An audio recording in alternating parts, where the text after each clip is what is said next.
Hello everyone, welcome back for some more great Ace Attorney Chronicles. I apologize for how long it's been.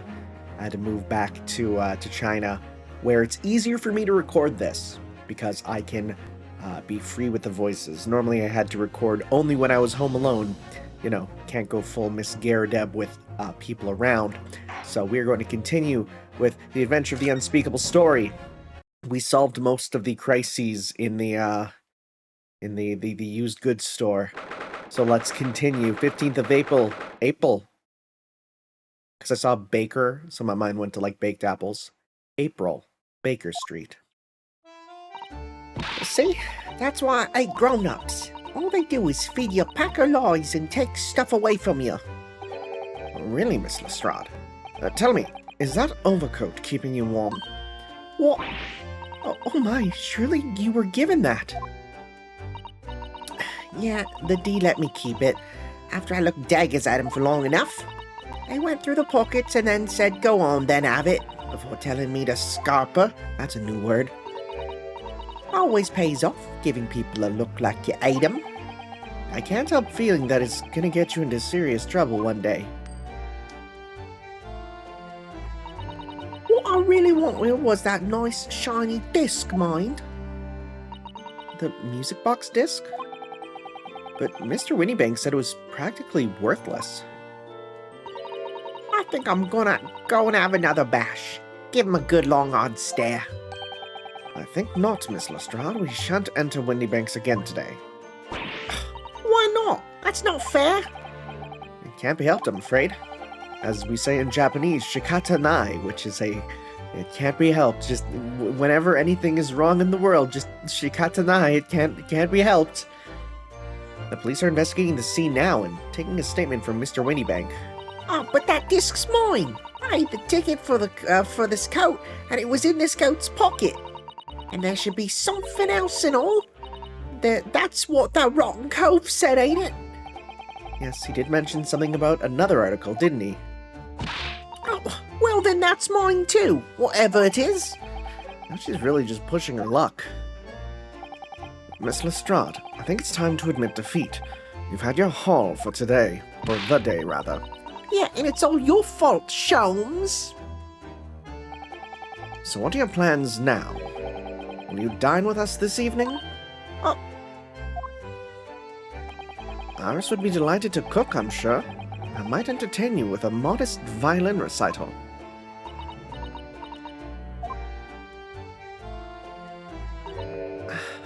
No ta. No ta? Jeez, there's people who speak like this? How do you do it? How do you live your life? I don't get it. How are British people real? Oh. What would I come round to your place, eh? Have you lost your head or something? Oh, there she goes. Zip zoom. Oh dear, she's gone. Having reviled on me quite unnecessarily, I might add. I can't help wondering. Perhaps she might turn up anyway. Interesting. Once she's had a chance to calm down, I think there's a good chance she'll decide to come. Very well, then. I'll inform Iris to set a place for potential guests at the dinner table this evening. And one more thing. I should be glad of your company later, too. Sorry? I believe I will have a rather splendid surprise to show you. Oh, how exciting. What is it? We shall have to wait and see, Mr. Sato. Until then, later. Until later, then. Oh, reading. Anyways, anything new? I've investigated thoroughly, but can't find anything out of place. Just the store for rent, that's it. Okay, nothing new there. God, I love the fact that there is a proper, you've already examined this prompt. God, it's so nice. The modern conveniences in Ace Attorney. We're asked earlier to show our faces here. Furniture moved in this real certain. Okay, we'll head into the place. "15th of April, 3:46 p.m. Sholmes Suite." Hi, Susie and Bruno. Come in. Good afternoon, Iris. Thank you so much for breakfast this morning. Oh, don't mention it. Goodness, look at the time already. Busy as always? I am. I'm preparing everything for dinner this evening. Already? You're obviously cooking something very special, are you? Oh, yes. After all, we have a special guest joining us. Guess who it is? Go on. You'll never guess. Look at those little eyes of hers shining. Oh, dear. It is awkward when you already know the answer, isn't it? It's Ginny! Isn't that exciting? Oh, what a surprise! Yes, that's wonderful news. Wow, Iris seems overjoyed at the idea. I can't wait to learn some pickpocketing tips from a real professional. Oh yes, that does sound like fun. I'm not sure that's entirely appropriate. Are you, Mr. Naruhodo? By the way, Iris, what's Mr. Sholmes up to? Hurley? Oh, he's been like that ever since he got back. Hello? Mr. Sholmes? I beg that you won't speak to me. Oh, is he depressed again? Sorry? I don't know who you are, but kindly take your leave. As you can see, I'm not here. I don't know how to respond to that. I do apologize. When he gets like this, he's completely oblivious to everything. Yes, I see. Really, he behaves just like a child sometimes, Hurley does. Mr. Sholmes and Iris have something of a parent and child relationship, don't they? Yes, except that Iris is clearly the parent here. Come to think of it, I wonder where her real parents are. What's the matter, Runo? You have ever such a funny look on your face. Oh, no, it's nothing. I know what it is. Why does this girl live here with Mr. Sholmes, you're wondering? Am I right? How did you... Oh, Runo, I can read you like a book. This girl's dangerous. Don't worry, you can ask me anything. I won't mind. Alright, let's do that. Well, first off... Hey, you want to see some cool stuff? Look at this. Would you mind if I showed you this, Iris? It's just a boring old thing, really, but... Oh, I don't really like boring things. Ah, looks like Japanese modesty is easily misinterpreted by young Western children. I'm gonna take a screenshot of that for later. That is something I can throw around on Twitter.com. I mean, who does like boring things? No one wants to be shown something boring. Come to think of it, you're always introducing things with, this is boring, but it's a bad habit. You should stop it. I'll be sure to let the entire population of the Empire of Japan know on my return. It is just different ways of addressing things. Let's talk about Ginny first. So by Ginny, you mean Miss Lestrade, the young woman from the McGilded case 2 months ago, right? Was like 2 months ago IRL at this point. Yes, who also stole my experimental smoke grenade launcher. Although, after the trial, I invited her back here and we had dinner together. And now we're the best of friends. Oh, what a lovely tale. Yes, now if I bump into her on the street, she runs away as fast as she can. Oh. And I chase after her down the back alleys. Interesting idea, friendship. And then I let her have the latest color of smoke grenade I've developed. Oh. There are so many beautiful colors in the world, Ginny wants me to make a whole rainbow. I suppose this means you've let Miss Lestrade keep the smoke grenade launcher, have you? Yes, that's right.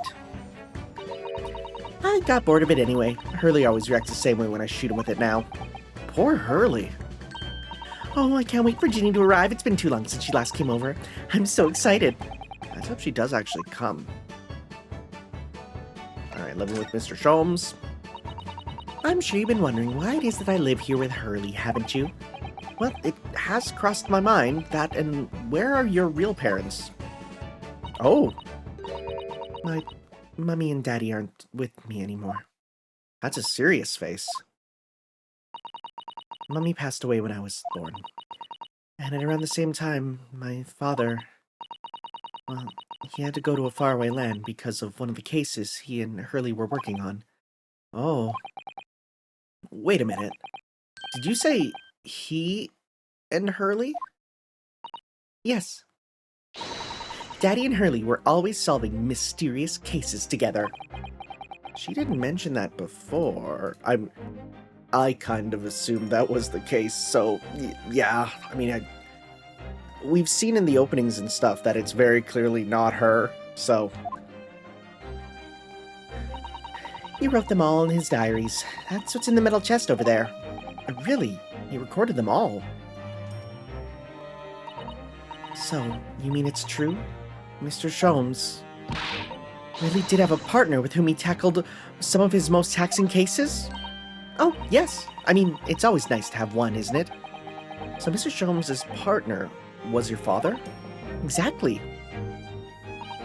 Hurley told me I wasn't allowed to look in the chest. But that only made me want to look even more, so I opened it up and found your father's memoirs. Yes, so I asked Hurley, who wrote these? He nearly fell off his chair. But then he told me. That's when I found out that the author of all these accounts was my father. So Iris's father was Mr. Sholmes' partner.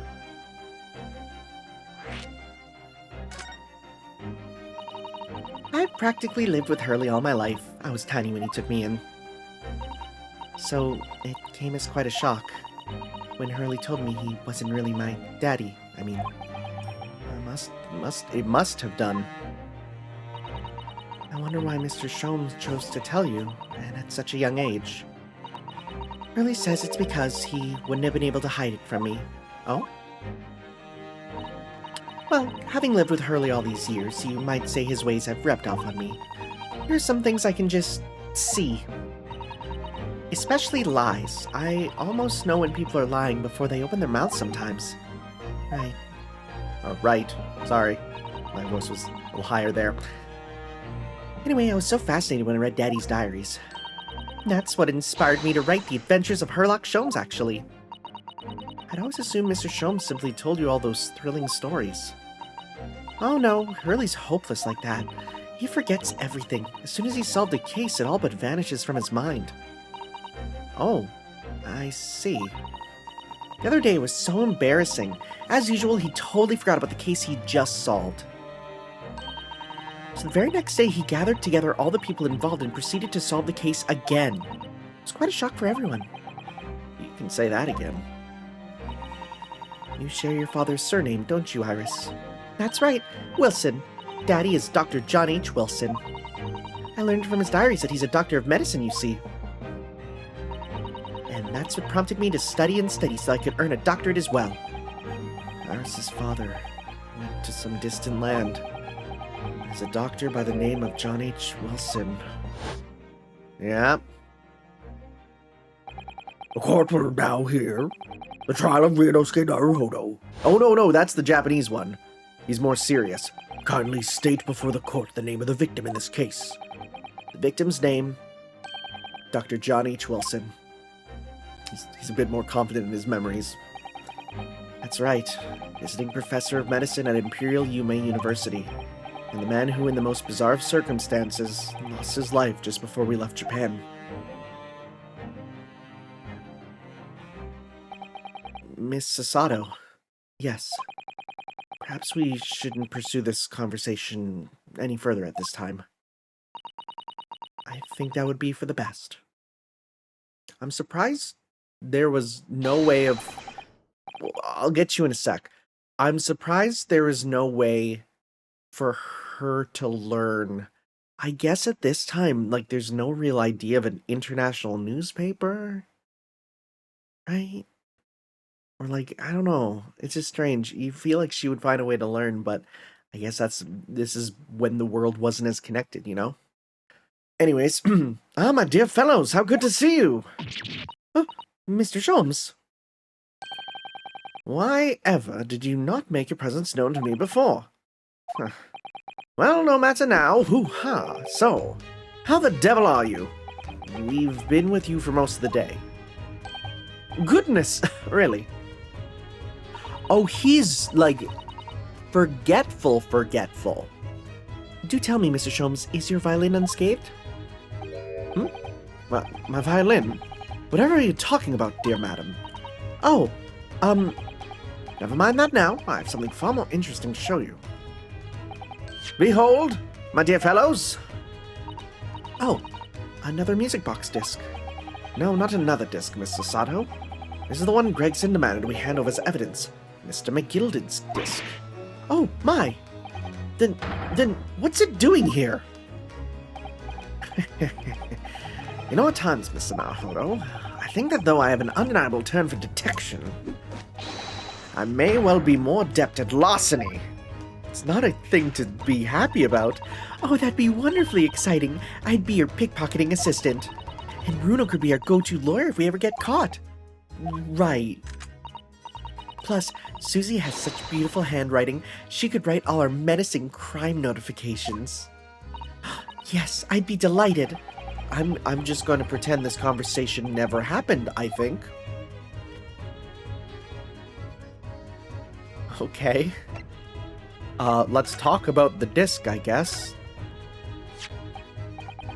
I don't understand. How did that disc come to be in your possession? I thought Inspector Gregson took it back to Scotland Yard. Quite correct. And that sort of uncompromising attitude is precisely why I carry some of this. Sholmes caramel?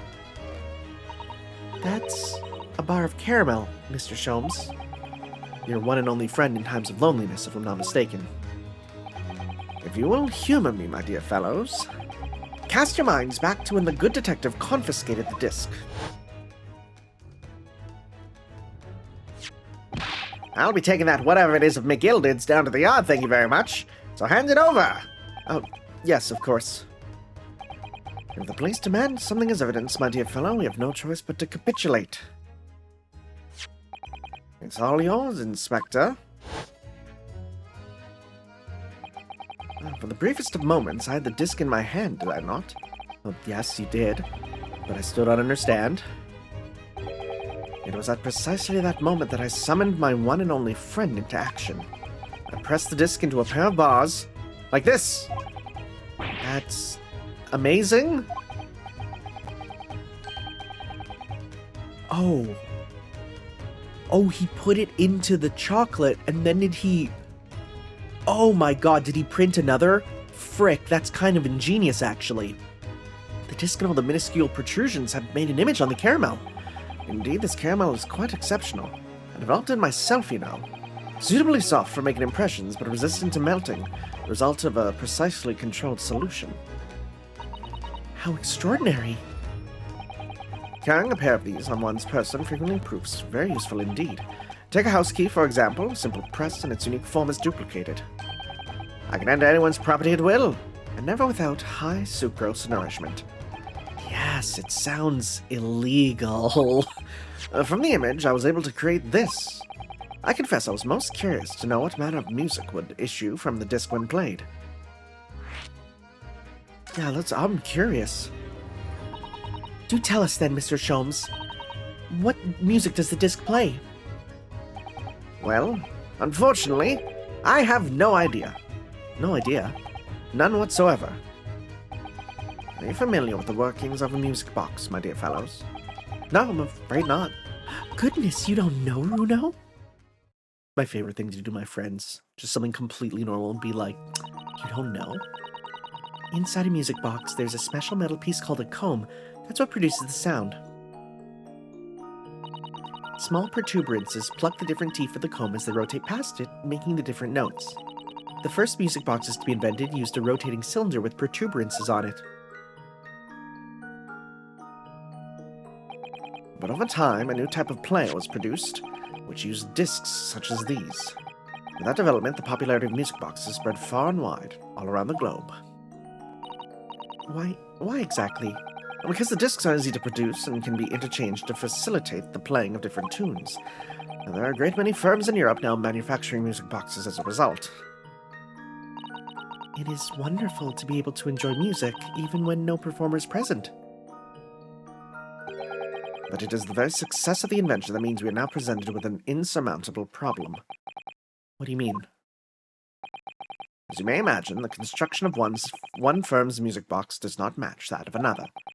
And we have no way of knowing in which music box this particular disc was designed to be played. There's no resolution to this problem, I'm afraid. It is quite intractable. Oh, I see. So that's why...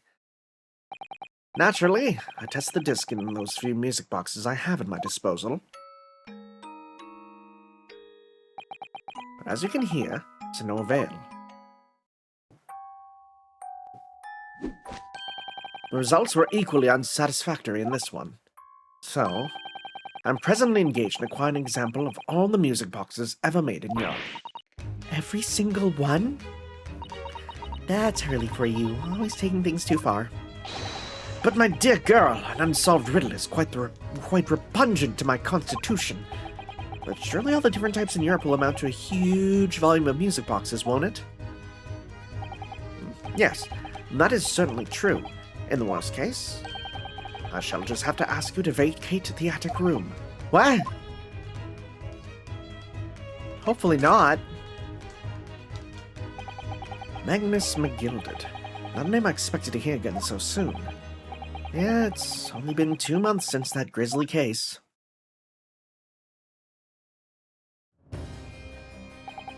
Mr. McGilded perished within hours of the trial's conclusion. Was it the curse of the Reaper? No one knows still now. The omnibus was reduced to a pile of ash. Not a shred of evidence remained. And with the man's death, the truth about the murder in which he was so intimately involved was buried.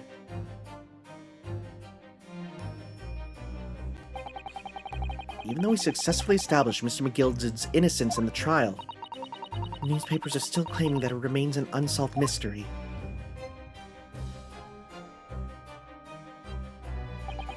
The murder of the brickmaker, Mr. Thrice-Fired Mason.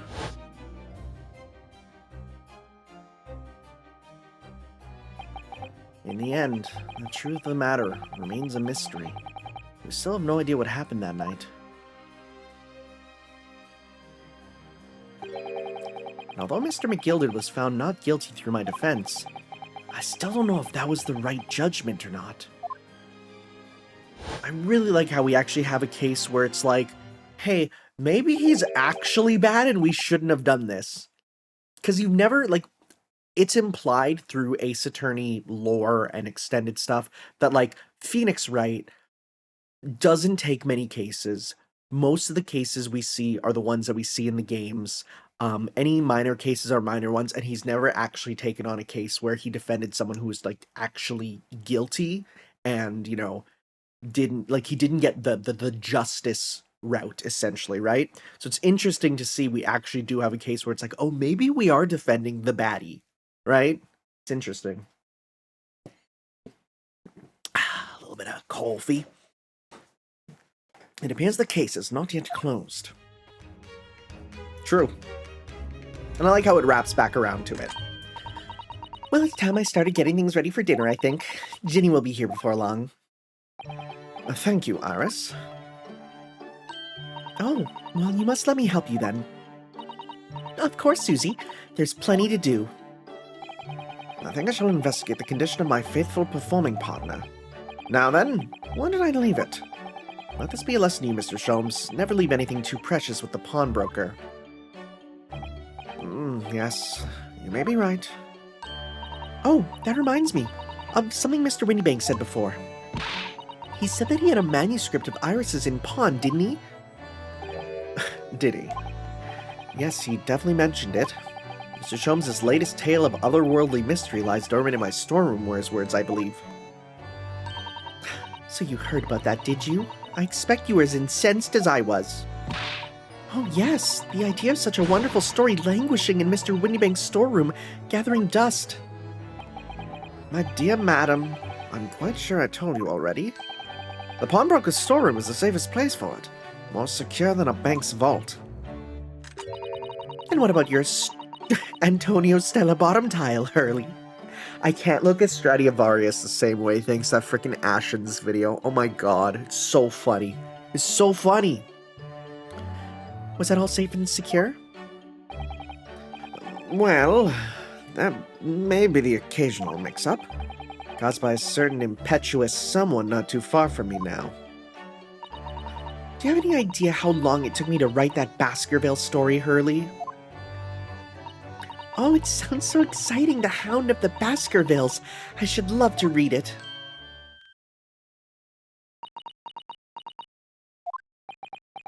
Mm-hmm. Oh, What's going on here? Why does it feel like an icy chill just swept through the room? Susie, what did you just say? You said The Hound of the Baskervilles. But Oh! how could you know the full title? Well, that's Because Mrs. Sato is such a great fan of all the stories about Mr. Sholmes, of course.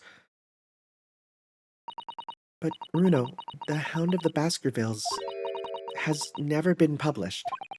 What? When I showed Hurley the manuscript, he told me that I wasn't allowed to publish it yet. I don't understand. That's why he said he'd keep it safe. Until it was the right time for the story to be made public, you see. So that's why the manuscript is at Windy Banks? And yet, how could Susie here know its full title? Well, Hurley, what's going on?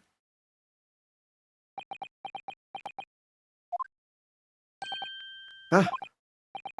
What is it, Mr. Sholmes? It would appear our guest has arrived. Oh, she was probably told by Mr. Wilson. Miss Lestrade. Oh, well, this was a bad idea. I knew I wasn't welcome. I'm going. No, wait, Miss Lestrade. We've been all eagerly awaiting your arrival. Haven't we, Iris?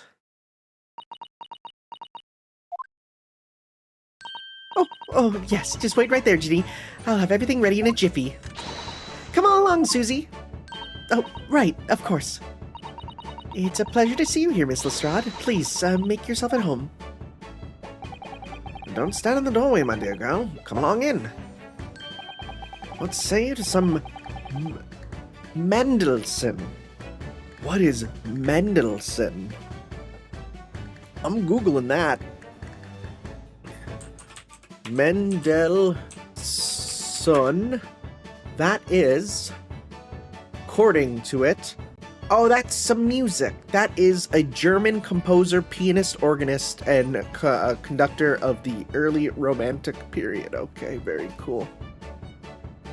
I'll take no for an answer. Mendelssohn it is, then.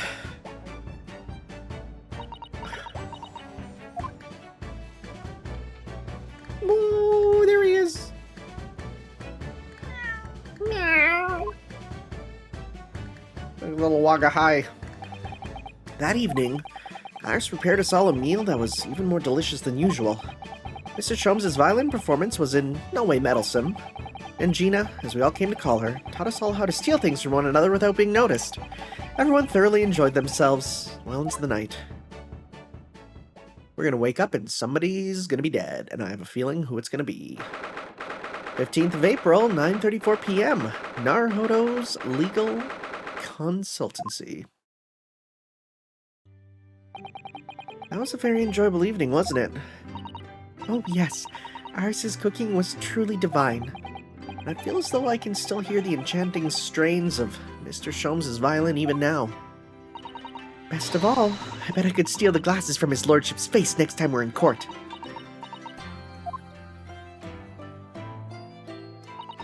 Naruhodo-san, can I consult with you about something, I wonder?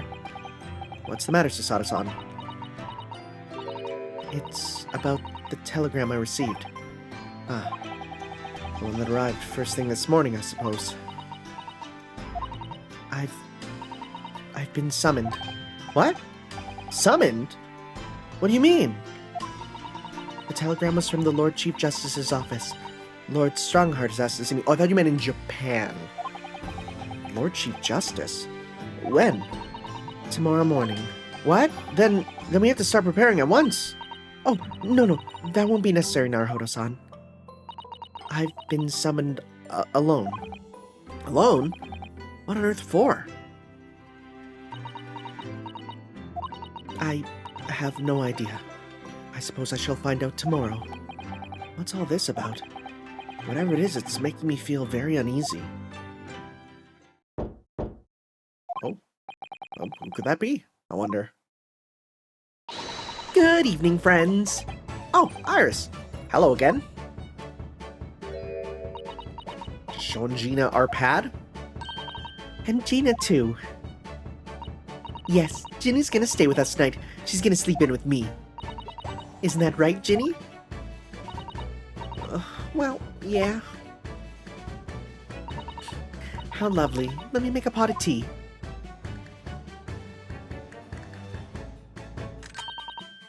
You know, I've learned so much today. Oh, what in particular? All those things Ginny showed us. Wasn't it wonderful? Oh, you mean all those pickpocketing techniques? We had fun trying them out on each other, didn't we?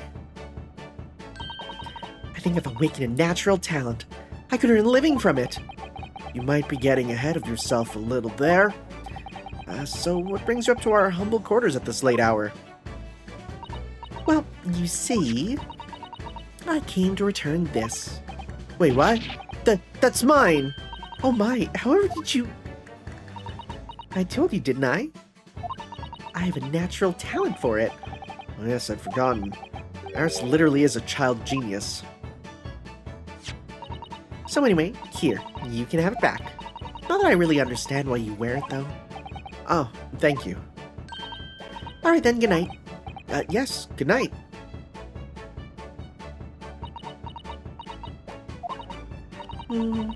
So this is your office, is it?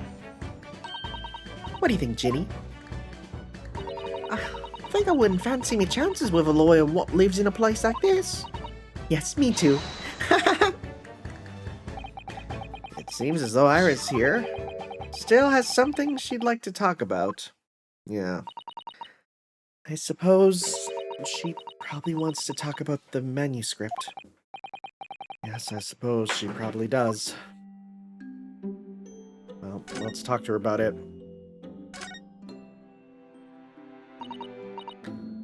Iris, I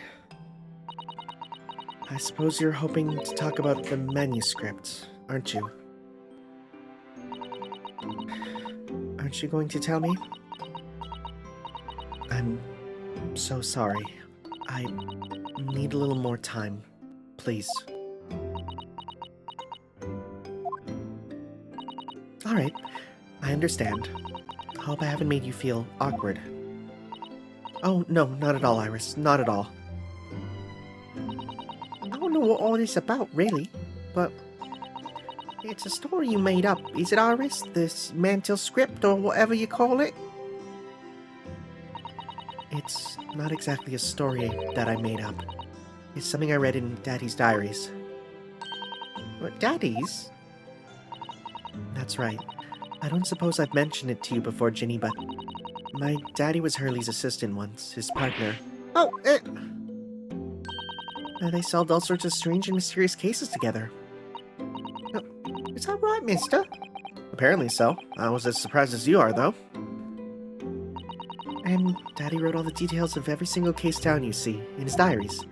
So I studied them and read my stories based on what actually happened. So, where's the old man now, then?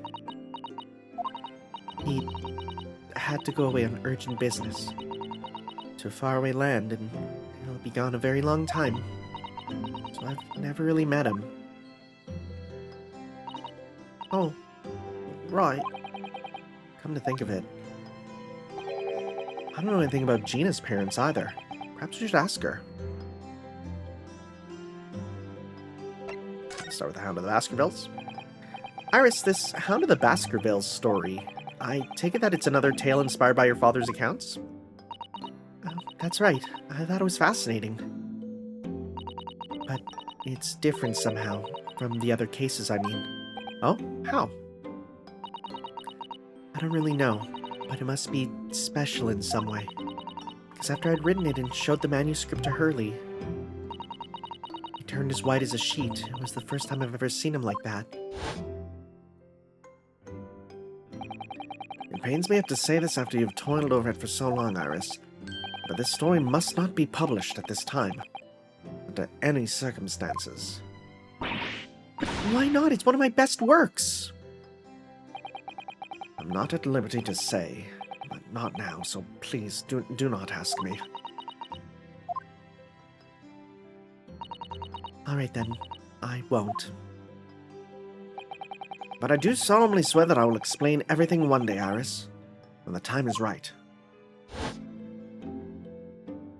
And that's how the manuscript came to be with Mr. Winniebank, is it? Yes. Hurley said it had to be somewhere very safe. Well, that really gets my goat, that does. He's treating you like a child. I mean, that's what it is, keeping secrets like that. I'm sure Mr. Sholmes isn't trying to be mean. If he said he wasn't at liberty to talk about it, I'm sure there must have been a very good reason. I think so too. You lot are too trusting for your own good. But he can't pull the wool over my eyes. Sholmes is lying to Iris. I bet my life on it. What? Hurley's lying to me? Oh, well, that's a change in immediate... Is she here? Yeah, there she is. Change in immediate mood there. Start with your parents. I realize that I don't know anything about your parents, Gina. I ain't got any, have I? Never did have. Oh. Look, the East End's full of orphans like me. No one wants nothing to do with us from the moment we're born. Not even our mums. But we all stick together. The older ones look after the little ones and make sure they get by. So that's why you're pickpocket. Nah. Diving's my life. I love it. I get a kick out of it every time I lift some pompous idiot's purse. And that's how we all afford to eat. I'm like what Robin Hood, ain't I? That's how I see it. Oh, Gina. I do think about it sometimes. What it'd be like to have parents, I mean. I always thought it'd make everything right. But having listened to what Iris just said, sounds like having parents ain't always easy either. Oh. I mean, if you know you never had them, you don't feel like you're always wanting to meet them. It's true. I do want to see Daddy so much. Oh, Iris. What's this lie, you think? Gina, what did you mean when you said that you know Mr. Sholmes is lying to Iris? Well, he reckons he popped that manuscript or whatever, right? But come on, that's obviously a load of rubbish. Oh my, why would you think that, Gina? Well, it's simple. If that story was really in old Winniebanks' storeroom, well, there's no way someone from halfway around the world, in other words you, could know about it. Sorry, Iris, but if you ask me, he sold it. Without telling you. But Hurley would never do something like that. I'm sure of it. Grown-ups do a lot worse than that, believe me. Barefaced liars, the lot of them. You just ain't realised it yet.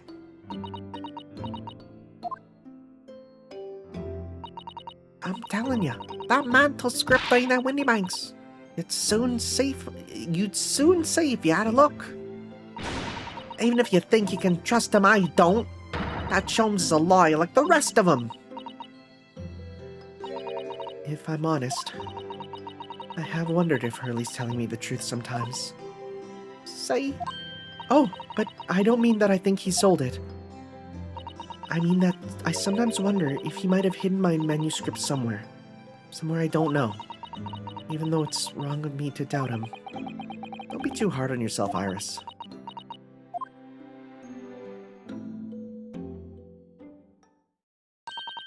Oh my goodness, look at the time. Come along, Ginny. We should go back downstairs. Yeah, all right. And please, don't mention any of this to Hurley, will you? No, of course not. Good night then, Iris. Good night, Gina. You must let me make breakfast for you tomorrow morning. I insist.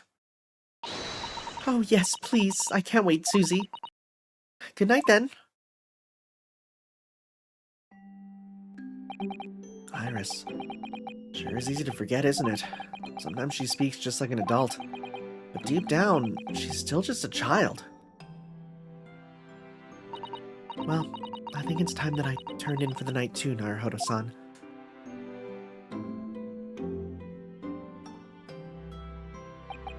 Dr. John H. Wilson, Iris' father, but also the name of the murdered visiting professor at Yume University. Can't be mere coincidence. No, I mean, it's very clear. Buddy, it's pretty clear to make the connection. Something deeper going on.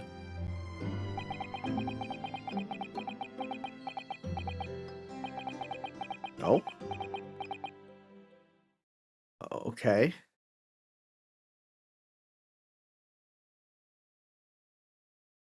Mr. Naruhodo. Mr. Naruhodo. I'm guessing this is Sholmes. That voice. That's Mr. Sholmes, yeah. What's going on? It's the middle of the night. It's Miss Lestrade. She's gone. Gina? She was supposed to be sleeping in Iris' room, but her bed is empty. Well, she's an independent young woman. She probably decided to go home, no? I think not. Speaking of before she retired, I received the distinct impression that she was looking forward to breakfasting with Mr. Sato. And I don't believe the girl has gone home. But I've been waiting for an hour now. Over an hour? Oh! You'll indulge me. Look out of the window, my dear fellow. What's this about? She's gonna be frickin' murdered, isn't she?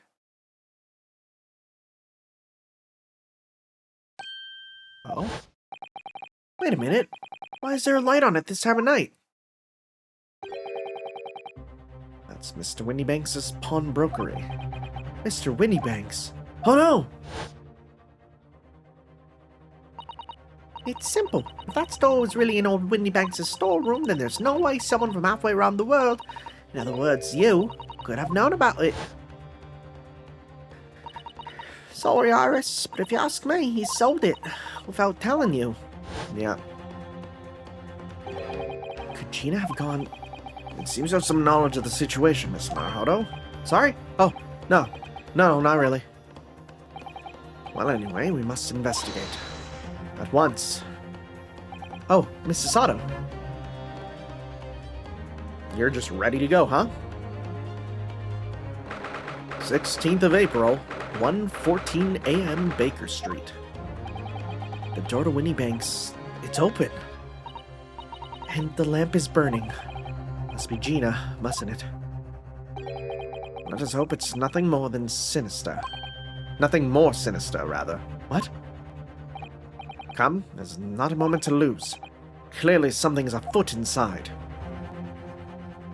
Oh boy. There's no one here. Oh yes, there is. Oh! Mr. Sholmes, Mr. Sholmes! What the? Has Sholmes been shot? Leave me, Miss Naruhodo. But after them, go. Right.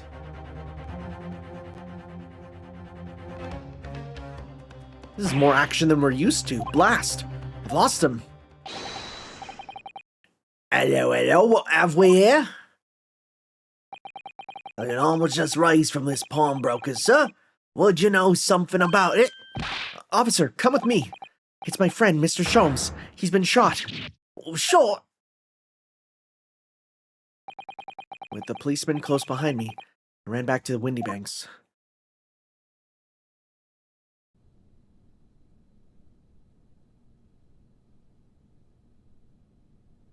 So, like, I know he's not gonna die. Mr. Sholmes!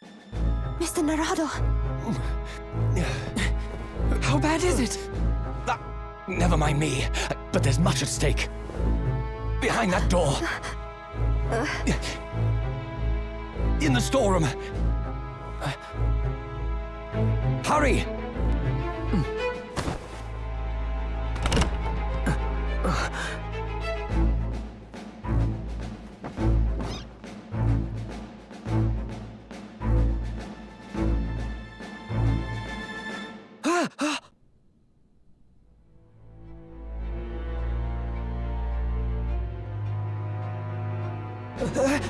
It's Gina!